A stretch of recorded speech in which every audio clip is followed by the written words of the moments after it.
Guys, welcome back to my YouTube channel. Ito, meron tayong cherry picker na gagawin dito. Tumating ito kahapon, overcharge yung charging niya sa alternator yata. So check natin yung charging ng alternator kung gaano kataas yung sasabi ng overcharge. Okay, tara guys. Ito, cherry picker 311 to. Mukhang bago yung alternator niya eh. Ito, meron tayong tester dito sa board niya. So ito, bago lang to eh. Wala pa yata itong 2 buwan yung alternator niya. Nabili niya yata to sa online. Tapos hindi ko sure sabi. Sa online ito nabili. Teka, tingnan natin charge niya kung gaano kataas. Paanda rin natin. Okay. Mileage na 37 lang.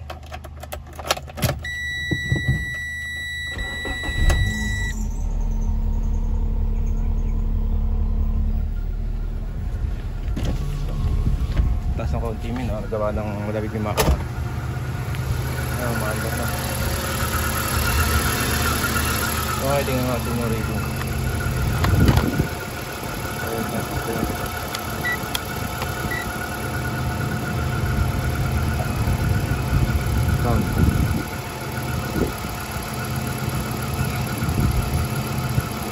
Ayan o, makikita na tayo 16 volts.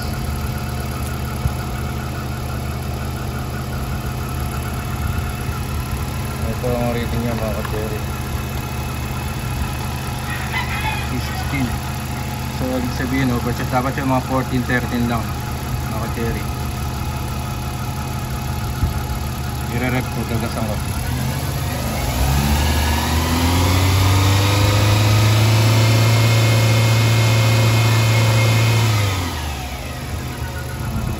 Normal, pwede sa sirain yung baterya mo.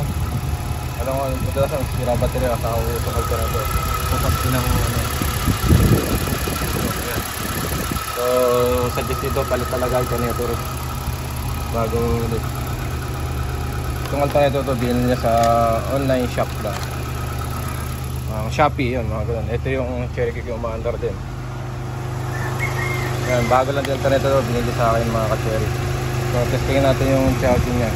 Doon kasi 16 dito. Ayan, cut-off sila. So siya.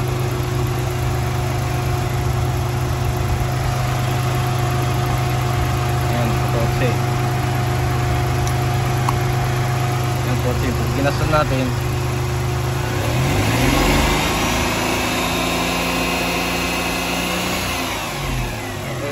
tumataas talaga, nakano lang. So ito hindi siya overcharge, normal to. Alternator ba? Okay. Ito na. Patayin natin to, baka masira pa yung baterya. Ito natin makina. Mapalit na alternator.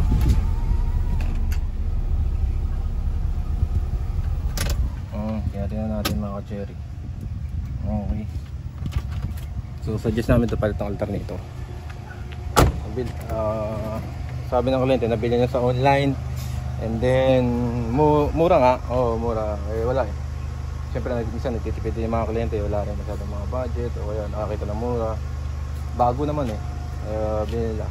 Yun nga lang, wala nga lang warranty. Sa amin kasi dito, pag nagpalit ka ng bago alternator, bumili ka ng alternator, may warranty ka. Umusok man, masunog ma alternator, hindi mo mag-charge, papalit ka talaga ngayon ng buo assembly. Mahal lang ng konti, mahal lang 2,000, mahal lang 1,500, mga ganyan ang mga presyo. Pero sulit naman, ang inaano namin yung warranty, saka yung mga service na ano, mga pyesa kung gaano katagal. So yun na, palitan alternator bago. Okay guys, tanggalin natin alternator. Ano, may 13 din sa ibabaw. Then ito, yan, nakikita nyo bagong bago ang overcharging. Ito tatanggal ito. Tapos ito, saka itong bracket ito, lalabas na yan ang pagtanggal nya. Yan lang guys, labas na ito, bagong bago alternator. Ito pwede naman tong i-convert kung overcharging, lalagyan natin voltage regulator. Kaya lang kami, hindi kami nilalagay ng mga ganung ano. Kaya kailangan palit kami original lang. Walang convert. Ayaw namin ang back job. Okay, palit natin. Ano? Naka-cherry. Yung alternative na yung ating kakabit. Tatanggal din yung stickers. Okay lang yan. Yan. JX. Pwede na i-search sa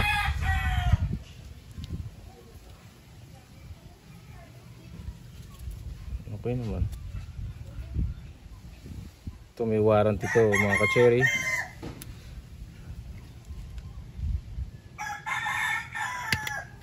Ba't ano? Okay. Maluma ba kagad yung aluminum niya? O talagang ganyan lang pagkaluto ng aluminum niya? Iba kulay ng aluminum ano? Siguro sa factory kaya mura. At ang mga gawa, umubra naman minsan yan. No? Hindi umubra. Ito yung mga ka-cherry na yan. Ito yung alternator na may kakabits. Tapos yan, pwede nyo i-search sa ano, sa internet. Ito. Okay, ibang iba talaga yung itsura niya. Ngayon ang mga quality ng ano, pinakalawang kagad yan sa ano. Okay, ito medyo ano to, medyo mataas to kasi ito nabili na ng 4.5 o 3.5 sa online. Ito medyo mataas to. Pero quality naman mga cherry. Kasi ito yung nakakabit sa kotse ko rin.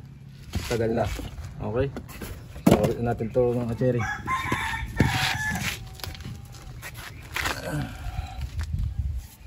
Okay na. Off muna. Okay mga cherry. Nakabit na natin yung bagong alternator. Ayan o. Yung branded. Kasi ito yung luma niya. Ayan. Luma niyang nag-overcharge. So testing na natin mga cherry. Saan na yung gis? Yun. Pit na ang baterya.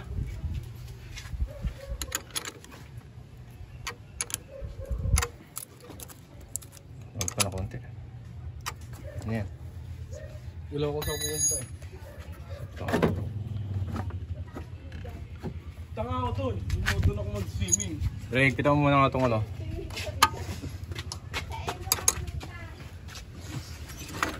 Atake mo muna. Okay na? Pad kasi kami mga ka-cherry ng belt. Yung belt na namin, gates.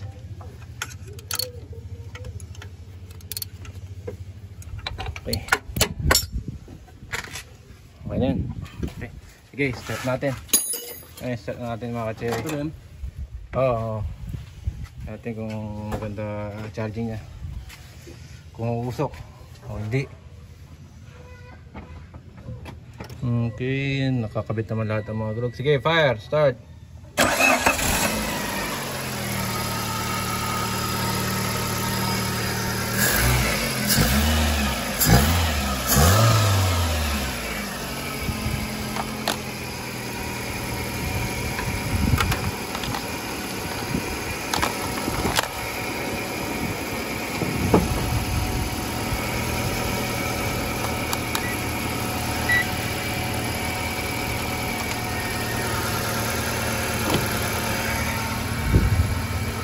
Ayan, 14 volts na.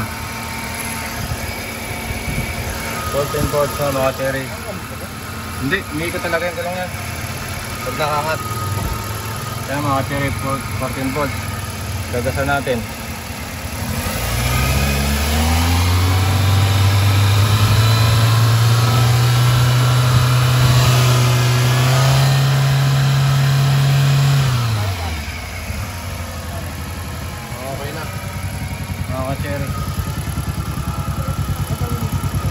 Okay na mga cherry alternator. Yun nga, sirangan niya alternator niya. Pwede naman repair yun, ganang voltage regulator. Meron kami, hindi ko pinalagay. So yun lang, bago na yung pinalagay namin yung alternator. Palitan na siya. Okay na, normal na charging, hindi naman sira yung baterya niya. Saka hindi nakukurap yung mga ilaw niya sa loob. Okay. Okay, so yung luma niya. Ito nabasag pa ito lalo. Lalo na nabasag. Okay.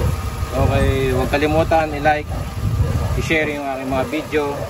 14 volts to pero 16 volts ang lumalabas. Okay.